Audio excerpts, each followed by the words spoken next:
Hello students, welcome to Gate Notebook YouTube channel. So today in this session we are going to discuss tough doubt questions. आप solve कर सकते हो 30 seconds में. तो आज बहुत सारे डाउट क्वेश्चंस को हम डिस्कस करेंगे, वो भी टफ वाले. सब्जेक्ट है ऑपरेटिंग सिस्टम एंड DBMS. तो आप हमारे गेट नोटबुक के एप्लीकेशन को डाउनलोड कर लो प्ले स्टोर से, जहाँ पे आपको इस सेशन का PDF नोट्स और बहुत सारे C प्रोग्रामिंग के complete notes free of cost मिल जाएंगे अगर आप हमारे इस ऐप को डाउनलोड करोगे. और कुछ पेड मटेरियल्स भी हैं हमारे जो कंप्लीट कोर्सेस हैं, तो वो भी आप इनरोल कर सकते हो. तो चलिए स्टार्ट करते हैं आज के सेशन को, जहाँ पे हम डिस्कस करेंगे very important questions and doubt questions from operating system first. I hope session Audible and visible होगा आप लोगों को. तो प्लीज एक बार कंफर्म कर दीजिए जो भी यहाँ पर लाइव हैं.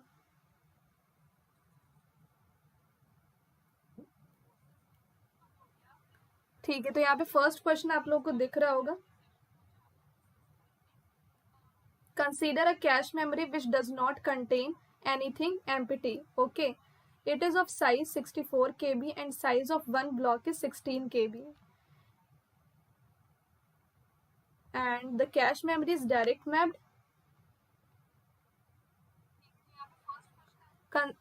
Assume that processor requests the main memory blocks in the following order. The hit ratio using FIFO replacement policy is what?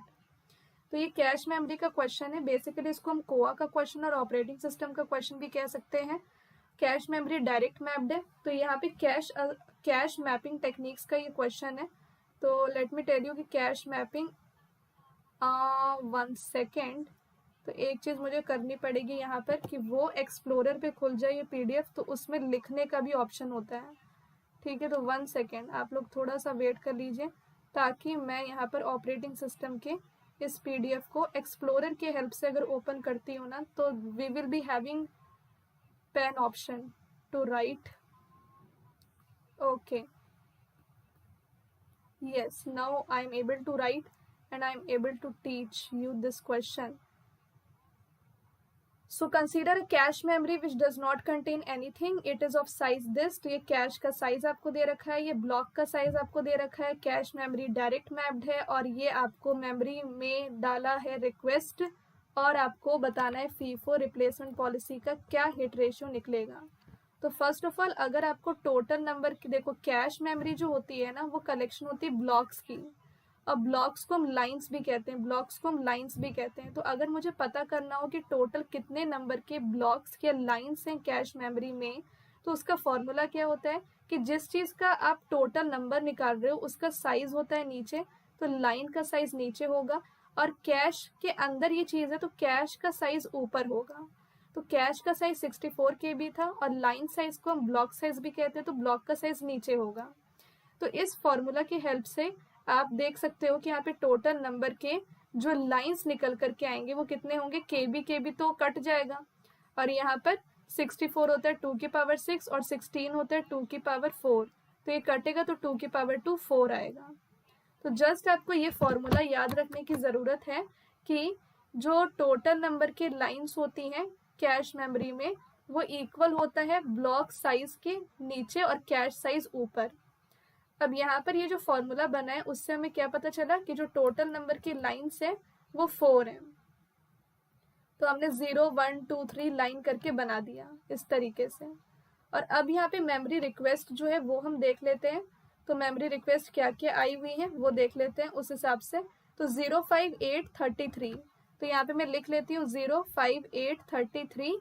Then यहाँ पर क्या था आपका 82223358 82223358, राइट. ओके, तो यहाँ पे मैं इसलिए लिख रही हूँ ताकि मैं इसको सॉल्व कर सकूँ. तो यहाँ पे सबसे पहले आपको 0 डालना है. तो आपको यहाँ पे 0 किस बेसिस पे डालना होगा, तो ऑब्वियसली यहाँ पे टोटल नंबर के लाइंस कितने हैं 4 हैं, तो हम मॉड करेंगे किससे 4 से. तो 0 mod 4. तो n यहाँ पे k mod n एक फंक्शन होता है जिसके हेल्प से हम मैप करते हैं कि मेन मेमोरी का ब्लॉक कैश मेमोरी के कौन से ब्लॉक में जाएगा. क्योंकि जब मैपिंग टेक्निक होती है तो हम क्या करते हैं कि कैश मेमोरी के अंदर मेन मेमोरी से डेटा लोड करते हैं. क्योंकि कैश मेमोरी में लिमिटेड डेटा होती है और मेन मेमोरी में सारा डेटा होता है. तो जब मेन मेमोरी से कैश मेमोरी डेटा आता है तो उसको हम कहते हैं cache mapping technique. When we load data from main memory to cache memory that is nothing but cache mapping, जो 3 टाइप्स की होती है कि डायरेक्ट मैपिंग आप कर सकते हो। तो डायरेक्ट मैपिंग में क्या होता है कि जो 1 ब्लॉक होता है मेन मेमोरी का, उसे हम 1 ब्लॉक ऑफ कैश मेमोरी में डालते हैं।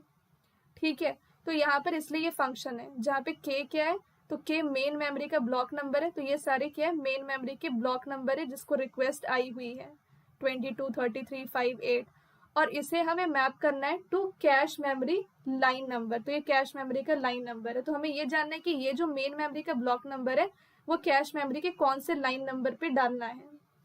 तो ये के आपका वो है, और एन है total number of lines in the cash. तो टोटल नंबर की लाइन्स अभी आपने निकाले 4, इसलिए 0 का मॉड 4 करेंगे तो क्या निकलेगा 0, क्योंकि जब मॉड से पहला वाला नंबर मॉड के बाद वाले नंबर से छोटा होता है तो वो रिटर्न होता है। तो 0 इज लेस देन 4, तो 0 में रिटर्न होगा। दैट मीन्स कि लाइन 0 में आप 0 मेन मेमोरी ब्लॉक नंबर को डालोगे।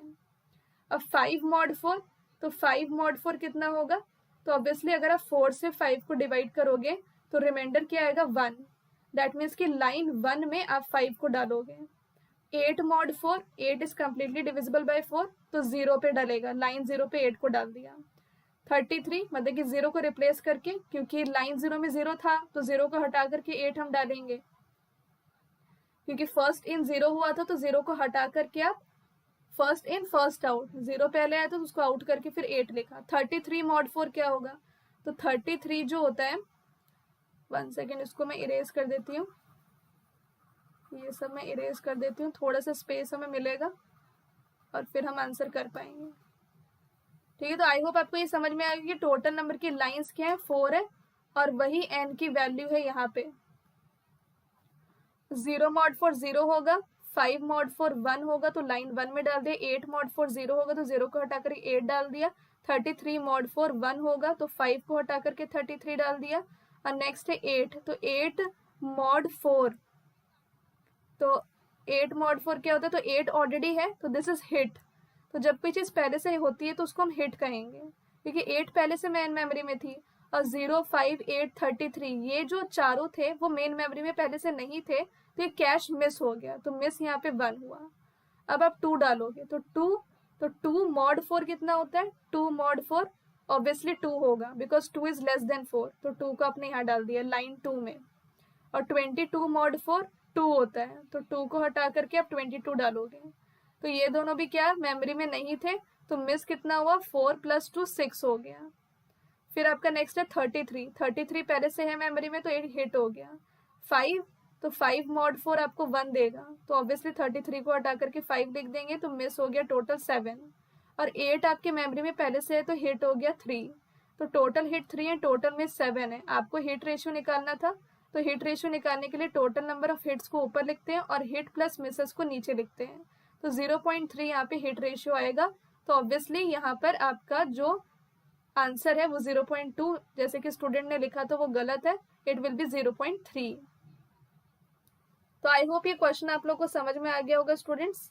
अब इस क्वेश्चन को जल्दी कैसे करना है, क्योंकि ये क्वेश्चन तो आपका क्या है, ये बहुत लेंथी हो गया। अब इस टाइप के क्वेश्चन को हमें जल्दी करना है, हमने तो लिखा है ट्रिक के साथ सॉल्व करेंगे, बट आप ही बताओ ट्रिक को हम जल्दी से तभी समझ सकते हैं ना जब हमें बेसिक पता हो। जब हमें बेसिक नहीं पता होगा तो फिर हम ट्रिक को कैसे समझेंगे। तो ट्रिक तो तभी समझ में आती है जब हमें बेस पता हो, और बेस मैंने आपको बता दिया है, और जब बेस पता चल गया तो अब ट्रिक को समझने में बहुत आसानी हो जाएगी आप लोगों को। तो जिसने वेट किया वो लड्डू खा के ही जाएगा, और जो यहाँ से निकल गया इस लेंदी से क्वेश्चन को, लेंदी से एक्सप्लेनेशन देखने के बाद, उसको लड्डू नहीं मिल पाएगा। I am really sorry. तो वो जल्दी से देख लें कि कैसे जल्दी जल्दी आपको सॉल्व करना है इस टाइप के क्वेश्चन को। तो फर्स्ट ऑफ ऑल आपको अगर यहाँ पर मैपिंग टेक्निक दे रखी है तो मैपिंग टेक्निक में आपको ये चीज़ याद रखना है कि इसका फंक्शन होता है k mod n, ठीक है, जहाँ पे ये होता है कैश लाइन नंबर और ये होता है मेन मेमोरी का ब्लॉक नंबर, क्योंकि मेन मेमोरी का ब्लॉक नंबर कैश मेमोरी की किस लाइन में जाएगा ये चीज़ ये बताता है। तो फर्स्ट ऑफ ऑल तो आपको ये जो फॉर्मूला है वो याद रखना है, ठीक है। अब दूसरी बात कि यहाँ पे k ये सारे हैं और ये चीज़ हमें निकालना है कि ये कौन से ब्लॉक में जाएगा, ठीक है। तो अब ये 64 है आपका, क्या 64 है कैश का साइज और ये ब्लॉक का साइज। तो cache size bye block size आपको देगा टोटल नंबर के ब्लॉक्स। तो ऑब्वियसली 4 होगा, 64 डिवाइडेड बाय 4 16 होता है। तो यहाँ पे टोटल 4 लाइन्स आप बना लो, और लाइन्स हमेशा 0 1 2 3 से स्टार्ट होती है। अब देखो जो नंबर मैंने आपको क्या बताया था कि जो नंबर यहाँ पे n की वैल्यू क्या है, टोटल नंबर के लाइन्स है, तो जो नंबर छोटा होता है 4 से वो अपने आप को ही रिटर्न करेगा, तो 0 पे जाएगा। 5 mod 4 रिमाइंडर निकालना है, सिंपल है, 5 1 पे जाएगा, रिमाइंडर 1 होगा। 8 mod 4 तो वो 0 होगा, तो 0 को हटा करके आप 8 लिख दोगे। तो इस तरीके से हिट मिस तो देखो वैसे ही निकालना जैसे निकल रहा था, उसका कोई ऑल्टरनेटिव नहीं है। अब हम नेक्स्ट क्वेश्चन पे चलते हैं। ये क्वेश्चन है आपका ऑपरेटिंग सिस्टम से रियली में। जो लास्ट क्वेश्चन था वो कोआ से था। यहाँ पे बी आपको दे रखा है बुलियन एरे, और के आपको दे रखा है जिसकी वैल्यू या 0 हो सकती है 1 हो सकती है। ये कोड दे रखा है P0 और P1 प्रोसेस का, जहाँ पे B at 0 फॉल्स है और B at 1 फॉल्स है। जब के 0 डेडलॉक से कम्प्लीटली एसोसिएटेड है प्रोग्रेस। अगर डेडलॉक है सिस्टम में तो प्रोग्रेस नहीं होगी, बट जब line by line context switching कर रहे हैं और जब के की वैल्यू 1 लोगे ना, तो ऑब्वियसली डेडलॉक होगा और प्रोग्रेस नहीं होगा। तो यहाँ पे सिचुएशन है, आपको बहुत सारी वैल्यूज लेकर के चलना होगा, तब जाकर के आप इस टाइप के क्वेश्चन को आंसर कर सकते हो। तो अब नेक्स्ट पे चलते हैं। यहाँ पर an exponential average algorithm with 0.5 is being used to predict burst time. The previous burst time are 20, 40 and 15. The initial prediction is 40. The prediction of the next burst time is what? तो actually SGF का prediction formula है, और वो prediction formula के concept session में लेकर के आऊंगी, तब जा करके आपको वो समझ में आएगा। डायरेक्ट मैं इस क्वेश्चन को नहीं बता सकती क्योंकि आप बहुत कंफ्यूज हो जाओगे। ठीक है, वैसे होता क्या है ना कि यहाँ पे एक स्मूथनिंग फैक्टर होता है और उसकी वो इक्वली वे करता है, अगर आपको सही तरीके से बर्स्ट टाइम को प्रिडिक्ट करना हो तो यहाँ पे आपको दे रखा है 0.5 प्रिडिक्ट बर्स्ट टाइम, तो 0.5 ये स्मूथनिंग फैक्टर आपको दे रखा है, जिसको 1/2 भी लिख सकते हैं, और प्रीवियस 20, 40, 15 है, और इनिशियली प्रिडिक्शन 40 किया है। तो यही है कि यहाँ पर अगर आपको T1 को निकालना हो कि प्रोसेस P1 का प्रिडिक्टेड बर्स्ट टाइम क्या है, तो वो डिपेंड करता है प्रीवियस प्रोसेस P0 के एक्चुअल बर्स्ट टाइम और प्रिडिक्टेड बर्स्ट टाइम पे। तो अगर आपको P1 का प्रिडिक्टेड बर्स्ट टाइम निकालना है तो आपको P0 का एक्चुअल और प्रिडिक्टेड बर्स्ट टाइम पता होना चाहिए। तो ऑब्वियसली P0 का क्या था, इनिशियल 40 था, और फिर यहाँ पे क्या लिखा है 20 है, तो 20 यहाँ पे है प्रीवियस बर्स्ट टाइम, और प्रिडिक्टेड जो है वो 40 है, तो इसलिए हमने यहाँ पे लिखा है T0 40 और 20, तो दिस इज 30। अब T1 का निकल गया तो अब T2 का लो, तो half T1 plus half T1, तो ये है आपका क्या, ये आपका 30 होगा जो यहाँ पे दे रखा है, which is nothing but obviously यहाँ पे जो हमने निकाला 30 ये वाला, और ये 40 के, तो 40 यहाँ पे दे रखा है ना ये वाले का, so this is previous burst time. Okay, तो प्रीवियस बर्स्ट टाइम क्या था, प्रोसेस P1 का 40 है, और अभी जो निकला वो 30 है। वैसे ही इसका जो 35 आएगा वो T3 के प्रिडिक्टेड बर्स्ट टाइम में यूज होगा, तो ये रहा, और यहाँ पर इसका 15 दे रखा है, तो इस तरीके से इसको आंसर करना है, तो आंसर 25 है। तो सिंपल है, यहाँ पर आपको बस ये फॉर्मूला याद होना चाहिए, याद है तो अच्छे से आंसर आप निकाल सकते हो जल्दी से। इनमें से कौन सा एट्रीब्यूट है जो बर्स्ट टाइम को कैलकुलेट करता है इन SGF CPU scheduling in a static manner. तो देखो प्रिडिक्शन, अगर हम SGF के बर्स्ट टाइम का प्रिडिक्शन करते हैं तो वो डिपेंड करता है कि प्रोसेस का साइज क्या और प्रोसेस किस टाइप का है। तो प्रोसेस 3 टाइप के होते हैं, एक यूजर प्रोसेस होता है, एक बैकग्राउंड प्रोसेस होता है, और एक होता है आपका जो मतलब कि सिस्टम प्रोसेस है। तो 3 टाइप के प्रोसेस होते हैं, जिसमें कि ज़्यादा प्रायोरिटी सिस्टम प्रोसेस की होती है और सबसे कम प्रायोरिटी बैकग्राउंड प्रोसेस की होती है। तो प्रायोरिटी के हिसाब से हम प्रिडिक्शन करते हैं कि अगर इस प्रोसेस की प्रायोरिटी ज़्यादा है तो आगे, और इसका इतना बर्स्ट टाइम है तो आगे आने वाले प्रोसेस का भी इतना बर्स्ट टाइम होगा। प्रोसेस साइज पे भी डिपेंड करता है, तो डेफिनेटली ये दोनों इसके राइट आंसर है। बाकी ये सब तो तरीका है प्रिडिक्शन बर्स्ट टाइम के फॉर्मूले का। तो ये प्रिडिक्शन बर्स्ट टाइम का फॉर्मूला देता है, बट किस चीज़ पे वो डिपेंड करता है, तो वो प्रोसेस के साइज और प्रोसेस के टाइप पे डिपेंड करता है। ठीक है, तो स्टैटिक प्रिडिक्शन टेक्निक में प्रोसेस का साइज जितना ज़्यादा होगा उतना ज़्यादा बर्स्ट टाइम लेगा, और डायनेमिक प्रिडिक्शन स्कीम में आपका आता है simple averaging and exponential averaging. अभी आपका एक नेक्स्ट क्वेश्चन है कि इनमें से कौन सा ऑप्शन करेक्ट है।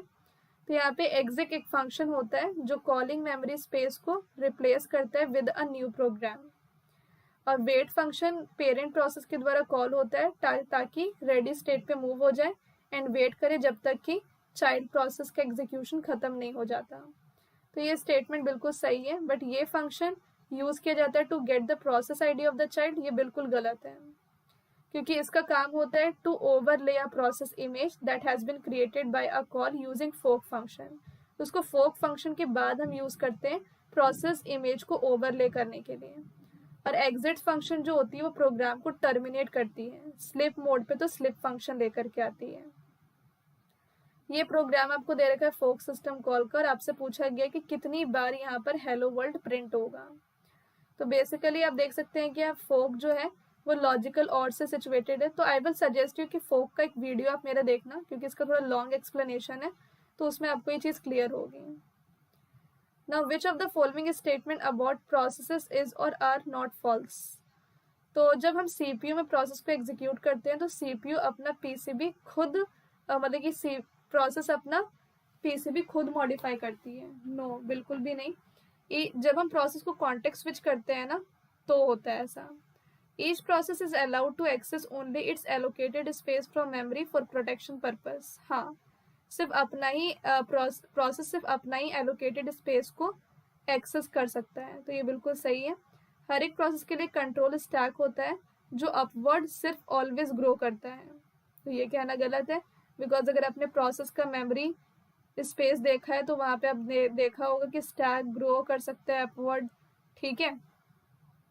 Now the local variables are stored in a data section of the process for C programming language.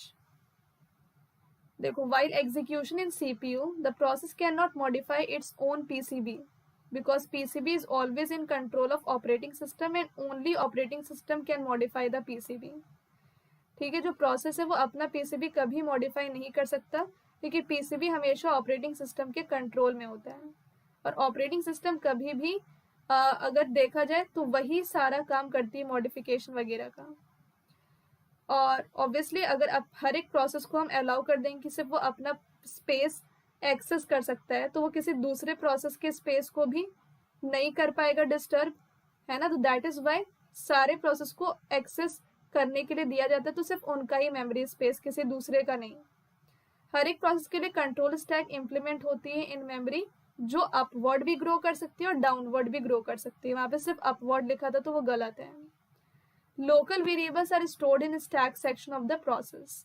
तो ये बहुत इंपॉर्टेंट है कि जो प्रोसेस का मेमोरी लेआउट होता है ना, वहाँ पे स्टैक में क्या स्टोर होता है, हीप में क्या स्टोर होता है, डेटा सेक्शन में क्या स्टोर होता है, टेक्स्ट सेक्शन में क्या स्टोर होता है, ये पता होना चाहिए। तो लोकल वेरिएबल्स स्टैक सेक्शन में स्टोर होती हैं। नाउ नेक्स्ट है कि इनमें से कौन सा प्रोसेस है जो रूट पेरेंट प्रोसेस होता है for all the user process in Linux operating system. तो रूट पेरेंट प्रोसेस होता है इनिट, क्योंकि वहीं से स्टार्टिंग होती है। तो init is the process which after booting creates various process such as print server, secure shell server, और इनिट के पास प्रोसेस आईडी 1 की होती है, ठीक है। नेक्स्ट है कि एक प्रोसेस जो है वो एग्जीक्यूशन किल कर सकता है अपने किसी भी चाइल्ड प्रोसेस का, कोई भी एक का। तो क्या पॉसिबल रीजन हो सकते हैं उसके कि कोई एक ही प्रोसेस को वो किल कर रहा है। The task assign to the child is no longer required, क्योंकि हो सकता है कि पेरेंट प्रोसेस ने जो टास्क असाइन किया हो चाइल्ड प्रोसेस को, वो अब वो टास्क लॉन्गर नहीं है, मतलब उसका काम नहीं है, तो तब वो उसको किल कर सकता है। The parent is exiting and the operating system does not allow a child to continue if parent, या फिर ये भी रीजन हो सकता है कि पेरेंट यहाँ पर खुद टर्मिनेट हो रहा है, तो फिर उसके चाइल्ड को भी टर्मिनेट होना पड़ेगा, क्योंकि ऑपरेटिंग सिस्टम तो अलाउ करेगा नहीं कि तुम्हारा चाइल्ड कैसे एग्जीक्यूट हो सकता है जब तुम खुद टर्मिनेट हो रहे हो। तो ऑप्शन सी कि timer assign to child process expire, नहीं, ये कोई रीजन नहीं है।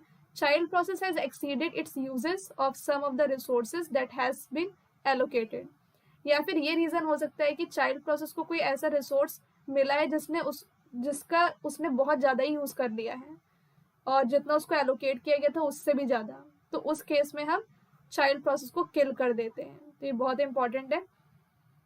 Now which mechanism requires more number of intervention from kernel, तो ज्यादा मतलब कि जो इंटरप्शन है, डिस्टर्बेंस है, वो कौन मतलब कि रिक्वायर करता है कर्नल से? तो message passing, inter process communication, तो उसमें मैसेज पासिंग करके काफी इंटरवेंशंस होते हैं कर्नल साइड से।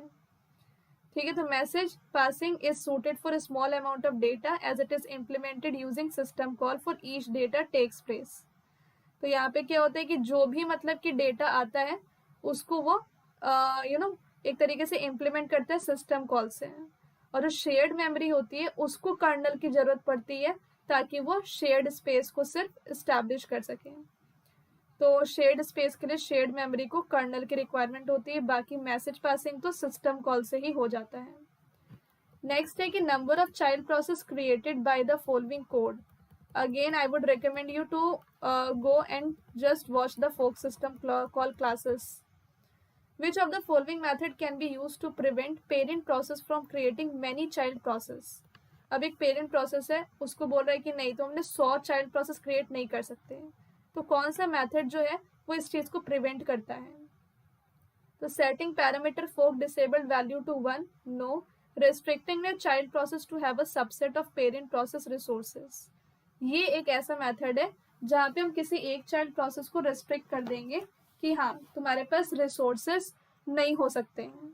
और जब हम चाइल्ड प्रोसेस को बोलेंगे तुम्हारे पास रिसोर्सेस नहीं हो सकते हैं तो चाइल्ड प्रोसेस क्रिएट भी नहीं हो पाएंगे, क्योंकि प्रोसेस तो रिसोर्सेस के लिए ही क्रिएट किए जाते हैं। जब हम उनको पहले ही बोल देंगे तुमको रिसोर्सेस नहीं मिल सकते हैं तो वो चाइल्ड प्रोसेस कैसे क्रिएट होंगे? तो obviously by the restriction of child process prevents overloading of system from a process which is creating too many child processes. Okay, तो आई होप ये चीजें क्लियर होंगी सभी स्टूडेंट्स को। तो प्लीज बताइए कोई डाउट तो नहीं है। देखो अब ये मैंने आपका कंप्लीट कर दिया, ऑपरेटिंग सिस्टम का कितना सारा डाउट कंप्लीट कर दिया है, टोटल 12 क्वेश्चंस ऑपरेटिंग सिस्टम के हमने कर लिए, और अब हमें करने हैं डीबीएमएस के क्वेश्चंस। तो डीबीएमएस कहाँ गया, ये वाला। तो 2 क्वेश्चन मैंने नहीं किए हैं क्योंकि ऑब्वियसली वो फोक सिस्टम कॉल के थे, तो ज्यादा टाइम मैं नहीं ले पाऊंगी क्योंकि ऑब्वियसली आपके लिए भी ये लेंथी हो जाएगा। Consider the following 2 relations. ये student subject given is the following TRC tuple relation calculus, आपको बताने की कौन सा टीआरसी का क्वेरी यहाँ पर रिट्राइव किया जाएगा। तो ऑप्शन यहाँ पे कुछ दे रखे हैं, तो स्टूडेंट नेम तो रिट्राइव होगा ऑब्वियसली क्योंकि टपल के इस वर्टिकल बार के पहले ये लिखा हुआ है, तो स्टूडेंट नेम को रिट्राइव करेंगे। बाकी ऑप्शन को भी देख लें, student name of all the students, ठीक है। Who have studied all the subjects, बिल्कुल भी नहीं, यहाँ पे साफ साफ लिखा हुआ है कि सब्जेक्ट का नाम CS है, तो ऑप्शन ए को तो इग्नोर कर दो। तो यहाँ पे हु हैव नॉट का सवाल तो उठता ही नहीं है, ये भी इग्नोर करो क्योंकि नेगेशन तो कहीं यूज किया नहीं हमने, अगर नेगेशन होता तब हम कहते हैं ना। और ऑप्शन डी, तो ऑप्शन डी यहाँ पे लिखा हुआ है कि student names of all the students who have only studied computer science subject. यहाँ पे ओनली वाला भी रूल नहीं है क्योंकि ओनली होता तो उसके लिए हम क्वांटिफायर का यूज करते। यहाँ पे साफ साफ लिखा हुआ है कि हमें उस स्टूडेंट नेम को निकालना है स्टूडेंट रिलेशन से जहाँ पे कुछ सब्जेक्ट में वो सब्जेक्ट आपको कंप्यूटर साइंस हो। तो ओनली अगर होता तो यूनिवर्सल लगता ऑब्वियसली, तो इसलिए इसका राइट आंसर ऑप्शन बी होगा, ये भी एलिमिनेट कर दो। तो सोल्यूशन भी आप रीड कर सकते हो, यहाँ पे साफ साफ जो लिखा हुआ है, तो क्लियरली ऑप्शन 1 और 3 एलिमिनेट हो जाएगा बिकॉज यहाँ पर हम सारे सब्जेक्ट की बात नहीं कर रहे हैं, सिर्फ CS की बात कर रहे हैं। ऑप्शन 4 इनकरेक्ट इसलिए होगा क्योंकि हमें वहां पे वो स्टूडेंट को निकालना है जिसने एटलीस्ट अपना एक सब्जेक्ट कंप्यूटर साइंस लिया हो, नॉट ऑल, ठीक है। सो दैट इज वाई इसका राइट आंसर होगा ऑप्शन बी। अब यहाँ पे दूसरे क्वेश्चन की तरफ चलते हैं। आपसे पूछा गया कि इनमें से कौन सा ऑप्शन करेक्ट है, तो क्या हम इसको रिप्लेस कर सकते हैं इससे लिस्ट 1 को? नहीं, क्योंकि प्रोजेक्शन जो होती है वो कम्यूटेटिव नहीं होती, इसलिए गलत है। हाँ, ये जो सिलेक्शन और प्रोजेक्शन होती है ना वो साथ में कम्यूटेटिव होती है, तो इनको आप एक्सचेंज कर सकते हो, तो ये सही है। नेक्स्ट है आपका कि सिलेक्शन भी कम्यूटेटिव होता है, बट अगर आप यहाँ पर, ये बहुत इंपॉर्टेंट है कि अगर आप बाहर प्रोजेक्शन लिख रहे हो और अंदर सिलेक्शन लिख रहे हो और फिर उसको आप रिप्लेस कर रहे हो सिलेक्शन और प्रोजेक्शन से, तो वो नहीं हो सकता। सिलेक्शन प्रोजेक्शन को प्रोजेक्शन सिलेक्शन से रिप्लेस कर सकते हैं, पर सिलेक्शन प्रोजेक्शन अगर बाहर हो तो उसे सिलेक्शन से रिप्लेस नहीं कर सकते हो। ये एक बहुत इंपॉर्टेंट रूल है जो आपको याद रखना है, बहुत इंपॉर्टेंट है। ये प्रॉपर्टीज में आता है, डायरेक्ट प्रॉपर्टीज है ये। नेक्स्ट क्वेश्चन है कि यहाँ पे आपको रिलेशनल स्कीमा गिवन है m एट्रीब्यूट्स के साथ, तो कितने सुपर की पॉसिबल होंगे अगर m-3 एट्रीब्यूट रिलेशन का कैंडिडेट की बनाता है। तो m-3 लिखा हुआ है, तो ऑब्वियसली m-3 तो आप लोगे, फिर वो m-2 लोगे, एक यहाँ पे हो गया तो एक कम होगा, फिर एक कम होगा, फिर एक कम होगा, और यहाँ पे m-3 तो ऑब्वियसली एक तरीके का थ्योरम फॉलो करता है और उससे फॉर्मूला निकला है। तो यहाँ पे वही है कि कैंडिडेट की इतने हैं, तो टोटल नंबर के कैंडिडेट कीज कितने हुए MC m-3, तो टोटल नंबर के सुपर की कितने होंगे, तो सुपर की तो पूरा मतलब कि कैंडिडेट की का सुपर सेट होता है ना, अगर ये कैंडिडेट की है तो सुपर की इसका सुपर सेट होगा, जिसमें कि ये भी आएगा, फिर उससे एक कम क्या, अगर m-3 में आप माइनस मतलब कि m-3 में आप क्या करोगे कि वो -2 हो जाए, तो ऑब्वियसली आप +1 करोगे, तो आप उसको इंक्रीमेंट कर रहे हो कि अगर ये कैंडिडेट की है तो उसमें कुछ और एट्रीब्यूट ऐड कर दोगे तो वो भी सुपर की बन जाएगी। अगर ये सुपर की है तो उसमें और एट्रीब्यूट ऐड करो, तो मैंने m-3 में +1 किया तो m-2 बन गया, m-2 में +1 किया तो m-1 बन गया। इस हिसाब से ऑप्शन सी इसका आंसर होगा। तो ये तो काफी लॉजिकल था। फॉर सेकेंडरी की processing which of the following file organization is preferred, तो सेकेंडरी की प्रोसेसिंग के लिए इन्वर्टेड फाइल ऑर्गेनाइजेशन को हम यूज करते हैं। क्यों, इसका रीजन क्या है, बिकॉज एक इंडेक्स तो चाहिए सारे सेकेंडरी की के लिए, और एक इंडेक्स एंट्री डिफरेंट वैल्यू के लिए चाहिए। तो इससे क्या होता है कि इंक्वायरी परफॉर्मेंस अच्छी तरीके से एग्जीक्यूट होता है। ओके, तो इसीलिए इन्वर्टेड फाइल ऑर्गेनाइजेशन का हम यूज करते हैं, क्योंकि वहां पे डिफरेंट वैल्यू होती है सेकेंडरी एंट्री की, और इससे जो इंक्वायरी प्रोसेस है वो काफी स्मूथ वे में चलता है। इनमें तो कौन सा स्टेटमेंट करेक्ट है व्यू के बारे में, तो व्यू वैसे तो आपके है नहीं, मतलब पूछा नहीं जाता इससे। व्यू जो होती है ना उसको आप तभी अपडेट कर सकते हो अगर वो सिंगल रिलेशन पे डिफाइंड हो, एंड जितने भी नॉन नल एट्रीब्यूटेड है व्यू पे वो एग्रीगेशन की विदाउट, मतलब कि एग्रीगेशन उसमें नहीं होना चाहिए। तो इसीलिए यहाँ पर व्यू जो होता है ना एक तरीके से हम डिफाइन करते हैं सिंगल रिलेशन पे, ताकि उसमें एग्रीगेशन ना हो पाए। एग्रीगेशन तब होता है जब बहुत सारे रिलेशन हो। तो ये करेक्ट है। View allowed to update if defined, no, it is only over single relation, only one table. Queries run slower if query need view to access data, हाँ अगर आप व्यू पे डिपेंड हो गए ना डेटा को एक्सेस करने के लिए, तो क्वेरी बहुत ही, जिस क्वेरी में व्यू का यूज हुआ है, view is nothing but a virtual table. Okay, so that is why यहाँ पे स्लो होता है। तो ये भी सही है। View use to reduce input output cost, नहीं ये तो बढ़ाता है कॉस्ट को, तो ये कहना तो गलत ही है। तो यहाँ पे स्टेटमेंट्स भी लिखे हुए हैं कि व्यू एक वर्चुअल टेबल होता है जो एक अनएग्जीक्यूटेड क्वेरी होती है, मतलब कि एक ऐसी क्वेरी होती है जो एग्जीक्यूट नहीं हुई है, पर अगर आप उसको एग्जीक्यूट करना चाहते हो तो डिमांड पे एग्जीक्यूट हो सकता है। व्यू डिफाइंड होता है सिंगल रिलेशन पे without aggregation. Okay, and view define किया जाता है सिंगल रिलेशन पे with aggregation, does not allow update, very important. अगर विदाउट एग्रीगेशन है तो ही उसको अपडेट किया जाता है, और अगर विद एग्रीगेशन है तो आप उसको अपडेट नहीं कर सकते हो।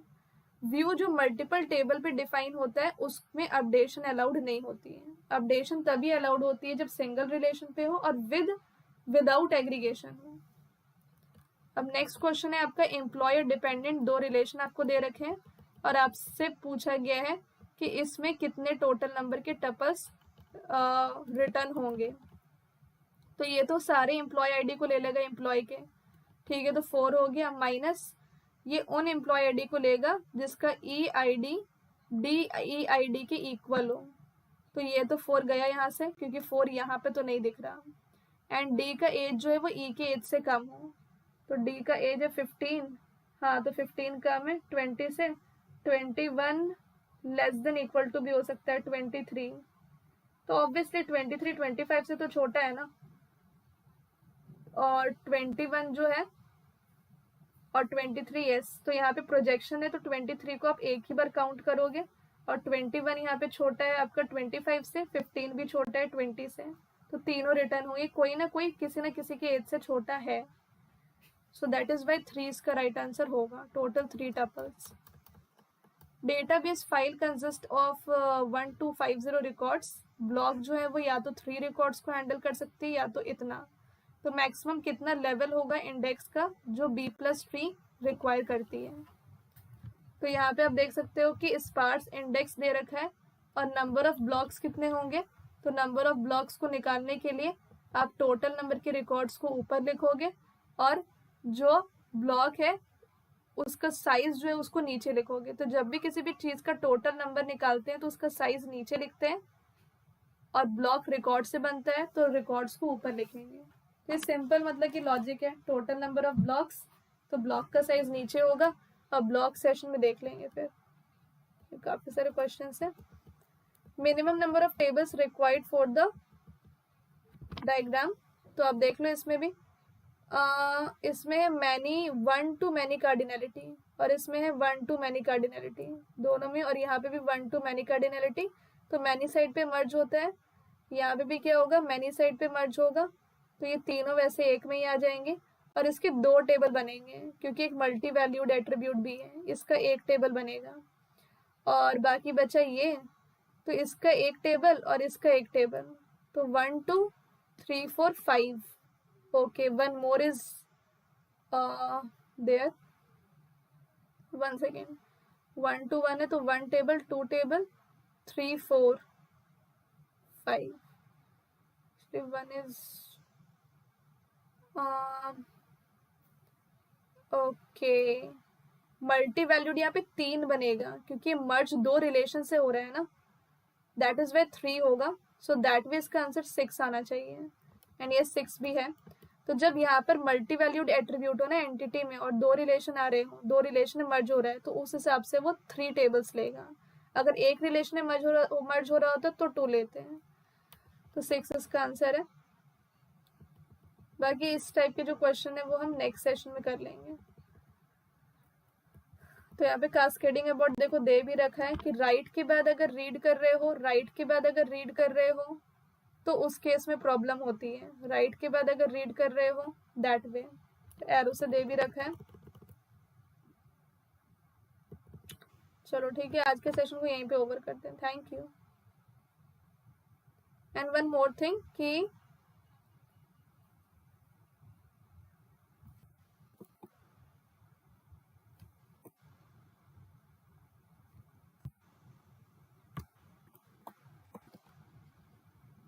तो यहाँ पे मैं एक चीज आपको दिखा दूं।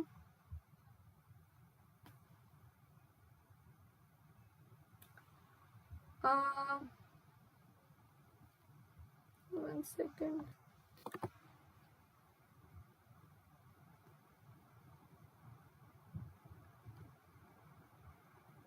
तो ये है ना, अगर आप हमारे एप्लीकेशन को डाउनलोड करते हो तो आप कुछ फ्री स्टडी मटेरियल भी यहाँ पे दिख जाएंगे हमारे गेट नोटबुक एप्लीकेशन को डाउनलोड करने पे। तो ये आप सी प्रोग्रामिंग का कंप्लीट नोट्स है जैसे कि वो आप डाउनलोड कर सकते हो। बेस्ट बुक एंड रिसोर्सेज 30 है तो उसकी लिंक डाउनलोड कर सकते हो। तो आप गेट नोटबुक के एप्लीकेशन को ज़रूर डाउनलोड कर लेना। और अगर आप हमारे एप्लीकेशन को डाउनलोड करने के बाद स्टोर सेक्शन में अगर जाते हो तो वहाँ पे आपको मेरे बहुत सारे कंप्लीट कोर्सेज दिखेंगे। ये complete course on paper 1 UGC net है, ठीक है। तो ये चीज़ है, अगर इसको आप खोलोगे तो यहाँ पे आपको प्रीव्यू कोर्स फीचर भी आ जाएगा। तो दैट वे आप और ये 350 SRP बुक है गेट CSIT का, और UGC नेट का भी 350 SRP बुक है जो बहुत बढ़िया है। You can enrol. ये है UGC नेट का पेपर 1 पेपर 2 दोनों कवर है।